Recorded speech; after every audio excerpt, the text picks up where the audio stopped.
Scrooge was a film written and composed by Leslie Bricusse, starring Albert Finney.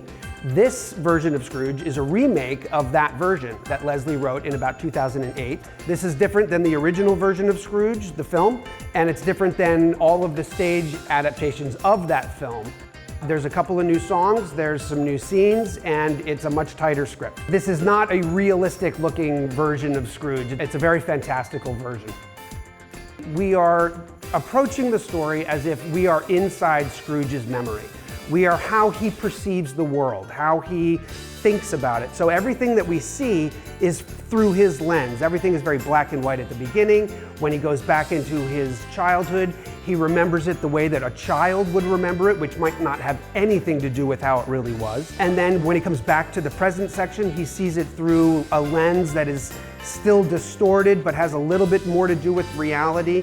And then he sees a very nightmarish version of the future ahead of him that brings him to a place where he can actually see the universe for how it is. So everything that the audience is going to see is going to be from the perspective of how Scrooge is emotionally experiencing his world. My name is Schuler Hensley, and I have the great honor and privilege to play Scrooge in Scrooge the Musical.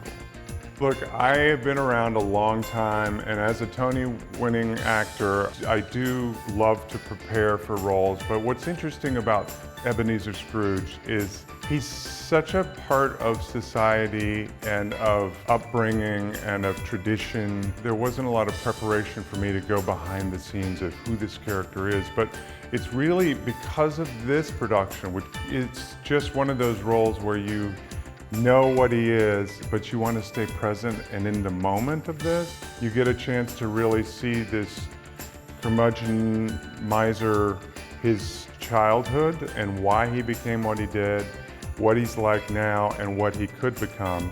And that, I think, steers him to where he wants to change at all costs. Our director, Matt August, made a really interesting point. Is usually a fallen hero is a character that is actively pursuing change or retribution or redemption, but in this story, he's staying the same, so it's all the characters around him that have to change him. And that really makes for an active ensemble. The set's amazing. All the creatives that Matt has on this are spectacular, so it'll definitely add to people's holidays. The way to get tickets for Scrooge is to visit atc.org. Come to Tucson, come to Tempe, and experience Scrooge the Musical.